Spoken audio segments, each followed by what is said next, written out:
Students, now we see the next topic, that is the famine.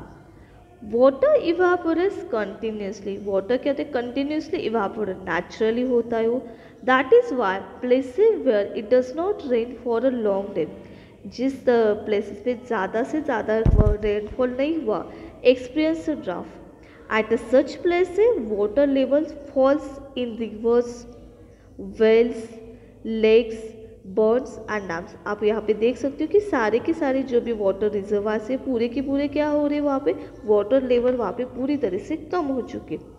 Some of this में given go dry, ज़्यादा से ज़्यादा वो dry होने लगे. The land also dries up due to evaporation. और same तरीके से यहाँ पे वहाँ पे ड्राई हो चुका है, सेम तरीके से भी लैंड क्या होने लगती, ड्राई होने लगती. तो इसी को क्या कहते हैं, humans and animals suffer from the scarcity of water. यहाँ पर आप देख रहे हो कि जैसे हम वाटर रिजर्वायर से वहाँ पे पानी नहीं, तो पूरे साल हम पानी यूज़ कर सकते हैं क्या, नहीं यूज़ कर सकते. और जैसे पिक्चर में दिख रहा है, land also dries up due to evaporation. Evaporation की वजह से वहाँ पे पूरी तरीके से लैंड क्या हो रही है, ड्राई हो रही है. वहाँ पे आपको क्रैक्स दिख रहे हैं. तो ये क्रैक्स वाली जो लैंड है उसे हम यूज़ कर पा रहे हैं क्या, उसे यूज़ कर सकते हैं क्या एग्रीकल्चर के लिए. सबसे तो मेन हमारी जो नीड है वो क्या होती है, फूड होती है. और नीड हमारी वहाँ पे होगी क्या, नहीं. तो लैंड पूरी तरह से ड्राई हो रही है, इवेपोरेशन. इसी वजह से there is no water for the agriculture. Okay, हम एग्रीकल्चर कर सकते हैं क्या. Humans and animals suffer from the scarcity of water. This is called the famine, and famine is a natural disaster. Grain and fodder become scarce during a famine. You may have read about famine in our state or our country or in another part of the world. People living there have to face a lot of hardship. Animals and plants in those parts also suffer. सारी जो living life है वो क्या होती थी, पूरी तरह से डिस्टर्ब हो जाती. एनिमल्स ले लो, प्लांट्स ले लो, या ह्यूमन बींग्स ले लो. पानी नहीं हुआ तो हम क्या कर सकते हैं, अच्छी तरीके से जी सकते क्या, नहीं जी सकते. एक दिन घर में पानी नहीं आता तो हम वहाँ पे शॉर्टेज ऑफ वाटर होते तो हम कैसे वहाँ पे हमारी क्या हो जाती, वहाँ पे हालत ख़राब हो जाती. सेम तरीके से ऐसे वाटर वो वहाँ पे ज़मीन पे ही नहीं है, रिजर्वायर्स में नहीं, तो हम क्या कर सकते हैं, वहाँ पे जी सकते हैं क्या, नहीं जी सकते अच्छे से. तब गवर्नमेंट यहाँ पे सोल्यूशन क्या निकालता है ये देखते. The government temporarily moves people and animals from famine-stricken areas to safe places. अलग जगह पे लेके जाता है, where they can be provided with water, food grain and fodder. वहाँ पे वाटर दिया जाता है, फोडर कैंप्स होते हैं. फोडर कैंप्स मतलब क्या, कि जो सेटअप किए जाते हैं डोमेस्टिक एनिमल्स की, वहाँ पे टेक केयर की जाती है. Fodder camps are set up to take care of the domestic animal. जो डोमेस्टिक एनिमल्स होते हैं उनकी वहाँ पे क्या किए जाते हैं, ख्याल रखा जाता है. उनको हर चीज़ का ख्याल रख, मतलब उनके लिए फूड, वाटर, ये सारी चीज़ें क्या की जाती है, अवेलेबल की जाती है. Same as a human beings, human beings को जैसे अवेलेबल की जाती सेम तरीके से वहाँ पे अवेलेबल की. ये जो है ये तो क्या हो गया कि natural disaster. But natural disaster problem से तो हमें उसके लिए क्या करने होंगे, कुछ ना कुछ तो सोल्यूशन निकालने होंगे. जैसे घर में पानी नहीं होता तो हम क्या करते हैं, उसे पहले से स्टोर कर रखते हैं. सेम तरीके से water management, making rain water seep into the soil. देखो आपको होता है कि पूरे साल में मतलब 4 मंथ्स हमारे यहाँ पे क्या होता है, रेनफॉल होते हैं. तो उसे ऑल ओवर ईयर हमें क्या करना होता है, यूज़ करना होता है. तो उसे किस तरीके से यूज़ करना है हम क्या करें सीखेंगे इस वाटर मैनेजमेंट टॉपिक में. If rainwater is not stored, we will have not water for our daily needs after the rains. To meet the whole year needs for water, rainwater must be stopped. इसलिए rainwater हमें क्या करना होगा, उसे stop भी करना होगा. When it is stopped, it percolates into soil. Percolates मतलब वो soil में पूरी तरह से नीचे जाएगा. As the ground water storage increase, जो ground water होते हैं उसका जो storage होता है वो increase होता है. Trees get water, trees को पानी मिल जाता है. Wells to get enough water and the land get cultivated. और land आपकी cultivate मतलब change हो जाती है. Several methods are used to make a rainwater seep into the soil. That is, a large dams can be built. देखो हम इसकी वजह से क्या करते हैं, अलग अलग जगह पे हम देखते हैं कि महाराष्ट्र में भी देखोगे कि वहाँ पे डैम्स क्या किए जाते, बिल्ड किए जाते. But that may be not possible in all place. हर जगह पे ये पॉसिबल है क्या, क्योंकि जगह भी लगेगी, वहाँ पे रिजर्वायर्स लगेंगे, वाटर वहाँ पे लगेगा. ठीक है, In that event, the government and the people come together to undertake several works such as building smaller reservoir.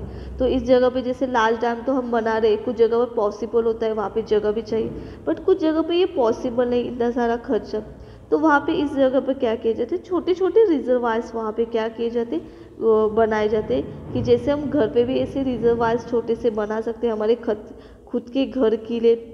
Same तरीके से गवर्नमेंट कुछ क्या करती है, वहाँ पे छोटे छोटे वहाँ पे रिजर्वायर्स बनाती है। जैसे हम आगे देखेंगे, ये क्या दिख रहा है आपको, large dams can be build, okay.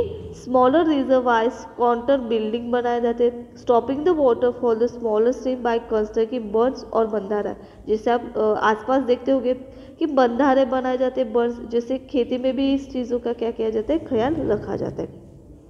देखो, बिल्डिंग स्मॉलर रिजर्वायर्स, यहाँ भी जगह कम है तो यहाँ पे कम खर्चे में क्या करें, रिजर्वायर्स बना रहे, मतलब जहाँ पे हम वाटर क्या कर सकते, स्टोर कर सकते। बिल्डिंग काउंटर बर्निंग, आप खेती में देखते हो कि काउंटर बर्निंग ये होता ही रहता है कि जहाँ पे हम वाटर क्या कर सकते, स्टोर कर सकते, उसे सॉइल में परकोलेट कर सकते कि हर साल हमें वो क्या होता है, यूजफुल होता है, ओके। ये जो होता है इसकी वजह से क्या होता है, लैंड भी अच्छी रहती है हमारे। Next one is the stopping the water of the smaller stream by constructing bunds और बंधारा।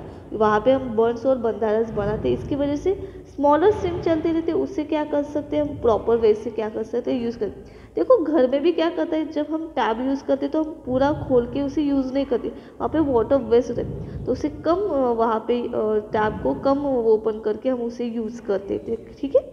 सेम तरीके से आगे देखते हैं, वेल्स आर डग, और वेल्स क्या की जाती है, डगिंग के लिए, और जी डगिंग होती है वर्स कि मतलब हम क्या करें, जो लैंड है उसे ही डग करें, ओके। तो जो भी वहाँ पे वाटर स्टोर होता है उसे हम क्या करते हैं, यूज़ करते हैं। Storing rain water in a tanks, जो रेन वाटर होता है उसे हम टैंक में भी क्या कर सकते हैं, भर सकते हैं। बहुत ज़्यादा सिटीज़ ऐसी होती है कि जहाँ पे क्या होते हैं, ऐसे लैंड पे, मतलब जो भी रोड्स होते हैं वहाँ पे ऐसे होल्स बनाए जाते हैं कि वो वाटर स्टोर होता है, और जब रेनी सीजन ना हो तो उस समय वो क्या किया जाता है, अदर वर्क्स के लिए वो वाटर क्या किया जाता है, वहाँ पे यूज़ किया जाता है। And it is very important to use water carefully and to stop rainwater from flowing away, to make it seep into the ground or to collect it in your tanks.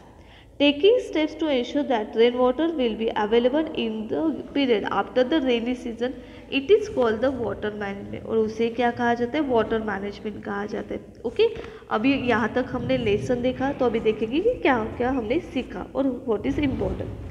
When substances that are harmful for living things get mixed with water, it becomes polluted. वो polluted हो जाता है. Before the wastewater is let into water body, it is proceed in many times way to prevent their pollution.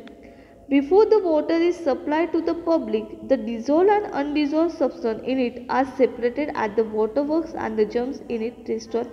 जो हमने देखा था water management में, okay, कि किस तरीके से उसका ख्याल रखा जाता है। पोल्यूटेड कैसे होते हैं, उससे पोल्यूटेड ना करना है, हम उसे कैसे क्लीन कर सकते हैं, ये भी हमने क्या किया था, इस पॉइंट्स में देखा था। ये आपके क्या है, इंपॉर्टेंट पॉइंट्स है, ओके। आगे और कुछ इंपॉर्टेंट पॉइंट्स है वो भी आपको क्या करने, याद रखते हैं। और ये वाटर जो सप्लाई होता है प्रॉपर वे से हर एक सिटी में प्रॉपर वे से हुआ तो सिटी को कुछ भी प्रॉब्लम नहीं होती। वहाँ पे उसे स्टोर करना भी, उसे क्लीन करके हर एक घर में सप्लाई करना, ये क्या होती गवर्नमेंट की, वहाँ पे गवर्नमेंट इसकी रिस्पॉन्सिबिलिटी रहता है, और उससे क्या करता है, हर घर में वहाँ पे पानी को वहाँ पे लेके जाता है। Now we see the next point देखते। If it does not rain for a long time, it leads to drought and farming. Long time के लिए वहाँ पे क्या ना हुआ, रेन नहीं हुआ, रेनफॉल नहीं हुआ। जैसे आपको पता है कि राजस्थान कि जहाँ पे रेनफॉल नहीं होता, तो इस जगह पे क्या किया जाता है कि अच्छी तरीके से ऑल ओवर ईयर को वहाँ पे क्या किया जाता है, पूरी तरीके से पानी क्या किया जाता है, संभाला जाता है, और ऑल ओवर उसे क्या किया जाता है, यूज़ किया जाता है। Farming condition affect human as well as animals and plants of that region. उस रीजन के जो प्लांट्स होते हैं, एनिमल्स होते हैं, उनके लिए भी इफेक्ट करती है सारी चीज़ें। वाटर मैनेजमेंट मीन्स स्टॉपिंग और स्टोरिंग वाटर और letting it percolate into the ground to make it available even after the rainy season. Water management मतलब क्या, कि जिस समय आपके यहाँ पे जो भी पानी उसे क्या किया जाता है, स्टॉप किया जाता है, स्टोर किया जाता है, और जब आपका रेनी सीजन क्या हो जाए, एंड हो जाए, तो उसके बाद हम उस वाटर को क्या कर सकते हैं, यूज़ कर सकते हैं। मतलब जैसे हमारे यहाँ पे हम विंटर सीजन में और वहाँ पे समर सीजन में उसे यूज़ कर सकते हैं। Okay, thank you very much.